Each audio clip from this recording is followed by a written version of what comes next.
আপনি বলতেছেন রাজনীতির আলোচনা না করে কি রাজনীতির আলোচনা এটা? বলেন যান, আপনি যেটা বসে তো রাখেন। আমার প্রশ্ন হলো 1947 সাল থেকে 1757 থেকে 1947 এখানে 200 বছর। 1947-এর 14 আগস্ট এই ভারতীয় উপমহাদেশ থেকে ইংরেজরা গেছে। 1971 সাল পর্যন্ত এখানে পশ্চিম পাকিস্তানিরা শাসন করছে। 200 বছর করছে ইংরেজরা। মন দিয়ে শুনলেন সিহন কথা। 200 বছর করছে ইংরেজরা, 23 বছর করছে পাকিস্তানিরা। 1971 থেকে 2019 এখন কি ব্রিটিশ আছে? কথা কয় না রে। এখন ব্রিটিশ আছে? পশ্চিমা পাকিস্তানি আছে? এখন আমরা তো সব মেম্বার কি পাকিস্তানের না আমরা রে? চেয়ারম্যান কি হেতারার না আমরা? এমপি সাহেব কি ব্রিটিশের না বাংলাদেশের? এতদিন আমরা তারারে ফোদাইছি যে ইংরেজরার লাগে আমরা দেশটা আগায় না, এতদিন আমরা তারারে গাইল লাইছি এই পাকিস্তানিদের লাগে আমরা দেশটার উন্নতি হয় না, এটা আমরা সুইয়া খাইয়া লাইছে। আজ যা 50টা বছর ধইরা ইংরেজও নাই পাকিস্তানিও নাই, এখন তো আর খাউইনাও নাই। আমরা মেম্বার, আমরা চেয়ারম্যান, আমরা এমপি, আমরা সচিব, আমরা সব এতদিন মানুষের দোষ দিছেন। ওহন ধর বাইরের মানুষ নাই, আমরা ওহন ব্রিজের ভিতরে রোডের বদলি বাস দেয় কারা?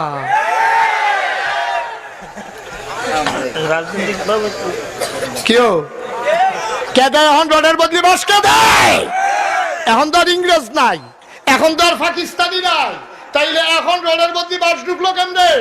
ওহন বিল্ডিং এর ভিতরে বাস ঢুকে কেমনে? 6 মাস যাওয়ার আগে রাস্তার ফিস বেড়াইয়ে উঠে কেমনে? তাইলে বুঝা গেল কাগজে পত্রে সোনার বাংলা আছে। আমার সোনার বাংলার টপ টু বটম, চকিদার থেকে উপর পর্যন্ত সব জায়গায় চিকার আর বাটপাড়ার হেডকোয়ার্টার। ঠিক কিনা বলো?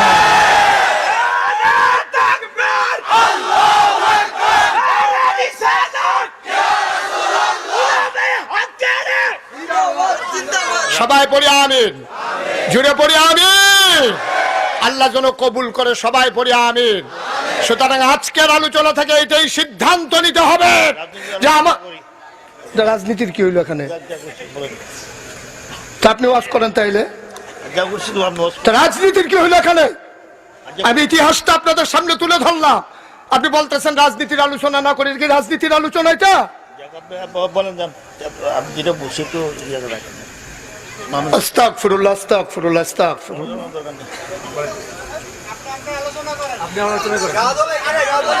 সবাই পড়ে না আমিন, জুড়ে পড়ে না আমিন। এই মাহফিলের মাধ্যমে খারাপ মানুষগুলোকে ভালো করারই উদ্দেশ্য, ঠিক কিনা বলেন? তা আমরা যারা খারাপ আছি আমরা ভালো হইতে হবে। দোষগুলো যদি চিহ্নিত করতে না পারেন, ওই রয়েছে ফেডের অসুখ, তারে প্যারাসিটামল দিলে লাভ হইব কিতা? আগে রোগ ধরন লাগবে, সেই অনুযায়ী চিকিৎসা করণ লাগবো। হুদা কি খারাপ কি হেতারা আমরা বালা? যখন দেখে যে সংসার আর কোনো রিক্সা নাই, একটা রিক্সা ওলাতে তো ভাড়াটা বাড়াইয়া হাইফেল মোর্চা দিয়ে বইয়া থাকে। আমারে বলতে দিতে হবে তো, আপনি দেখেন না কথাটা কই যায়। গাও লাগাইয়েন না, এটাই হলো আমাদের সমস্যা। এটাই আমাদের দেশের সবচেয়ে বড় সমস্যা যে অন্যায়কে অন্যায় বলা যাবে না, অপরাধকে অপরাধ বলা যাবে না, চুরকে চুর বলা যাবে না। এই জন্যই চুরের আক্রা, ঠিক কিনা বলো? সুরকে সুর বলতে হবে প্রকাশ্য দিবালুকে, অন্যায়কারীকে অন্যায় বলতে হবে প্রকাশ্য দিবালুকে। এই ব্যাপারে কোনো মুমিন মুসলমান আপোষ করতে পারে না। আর যদি এই ব্যাপারে আপোষ করা হয় তার ইমানের ভিতরে ঘাটতি দেখা দেবে, ঠিক কিনা বলো? সবাই কোন আমিন, জোরে কোন আমিন। রাজনীতির কিছু নাই, আমি রাজনীতির সাথে জড়িত না। সুতরাং সত্যকে সত্য বলতে হবে, তেলকে তেল বলতে হবে, পানিকে পানি বলতে হবে, দিনকে দিন বলতে হবে, রাতকে রাত বলতে হবে। এই জন্যই এই কারবার দেখা দিছে। এর লাগেই আবরার পয়দা হয়, এর লাগেই ফিট জোতার তলে লইয়া বাজ্যে গায়।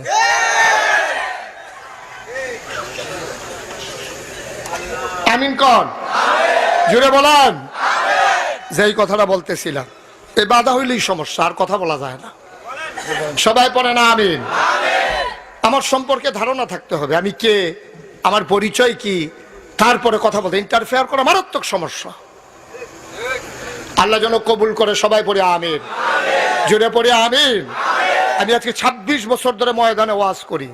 আমার ওয়াজের কারণে কারো পক্ষে গেছে, কারো বিপক্ষে গেছে, এই 26 বছরে কেউ প্রমাণ দিতে পারে নাই, ঠিক কিনা বলেন? আমি যখন নামাজের পক্ষে কথা বলবো বেনামাজির বিরুদ্ধে যাবি, আমি যখন সুদের বিরুদ্ধে কথা বলবো সুদখোরের গায়ে লাগবি। সেটা আমার কিছু করার নাই তো, তাইলে কি আমি সুদের ওয়াজ ছেড়ে দেবো? আমি ঘুষের ওয়াজ ছেড়ে দেবো? আমি মদের ওয়াজ ছেড়ে দেবো? এর জিম্মাদারি কে নেবে কিয়ামতের ময়দানে?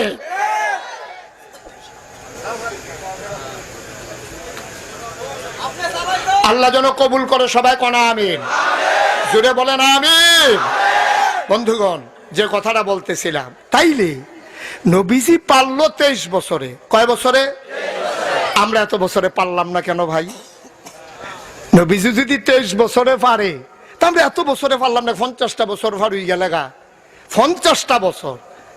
এই মানুষটি তো আসমানতে নাজিল হইছে না, এই মানুষটি তো আমরাই, হয় আমার ভাই, নাইলে আপনার ভাই, হয় আমার ছেলে, নাইলে আপনার ছেলে। এই দেশে যারা আমরা আছি আমরাই। সুতরাং এই দেশটাকে সুন্দর করা, এই দেশটাকে ভালোবাসা। 16ই ডিসেম্বর বিজয়ের মাসে আজকে শপথ নিতে হবে।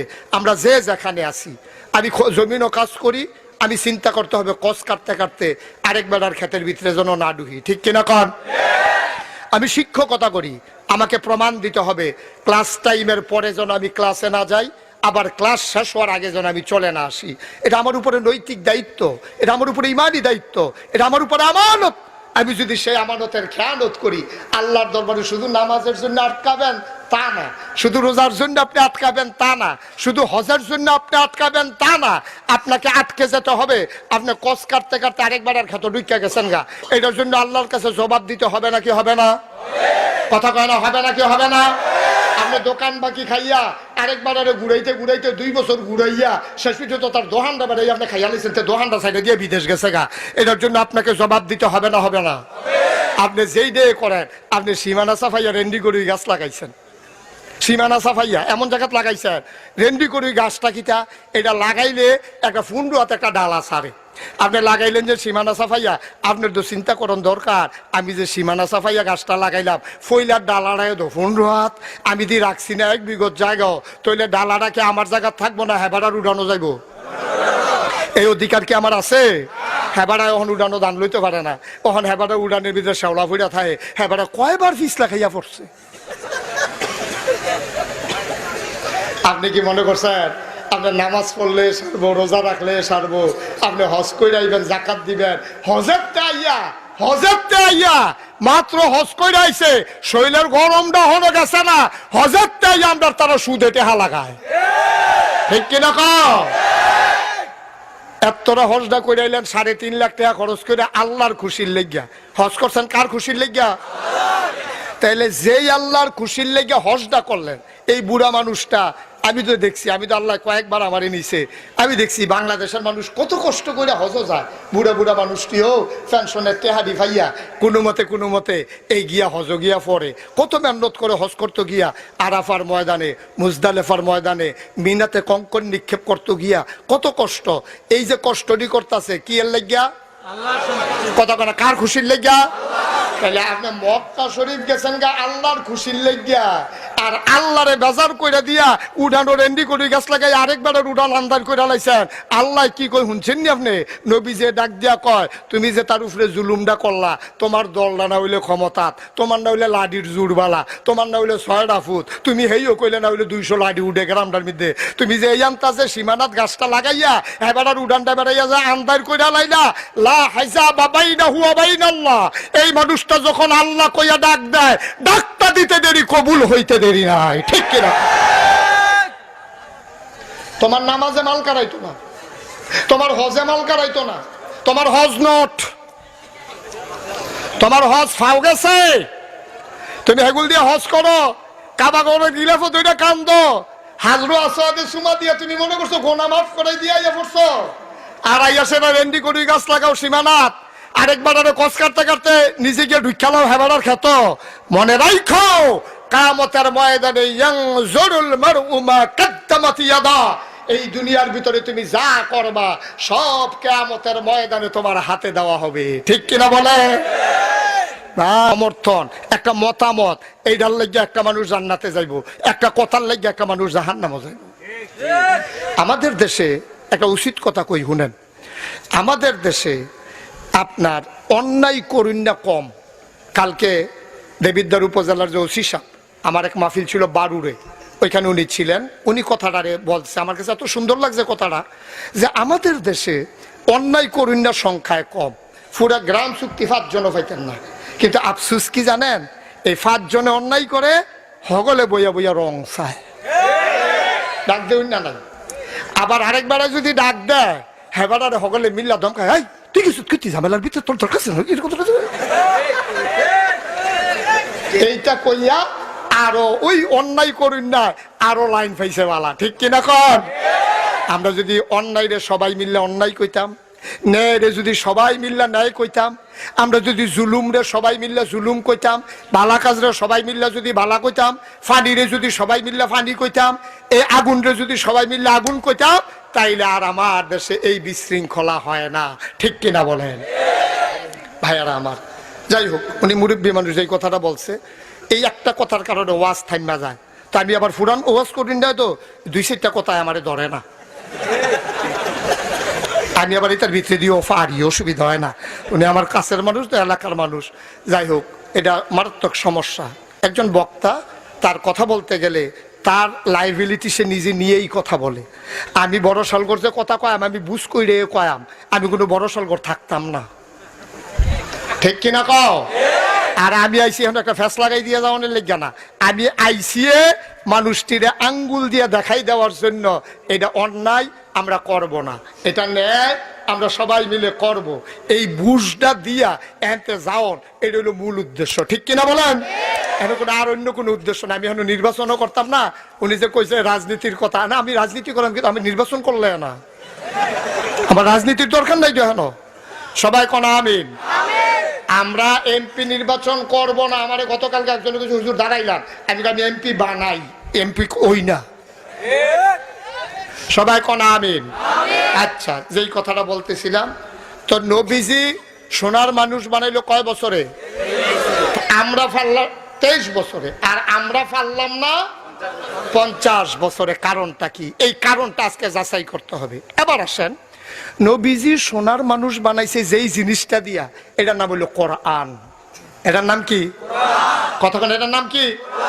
এই কোরআন দিয়া, কোরআনের প্রতিটি বিধান এই নবীজি আস্তে আস্তে তিল তিল তিল তিল তিল তিল তিল তিল কইরা 6666টা আয়াত নবীজি 23 বছরে নবীজির কাছে আইছে।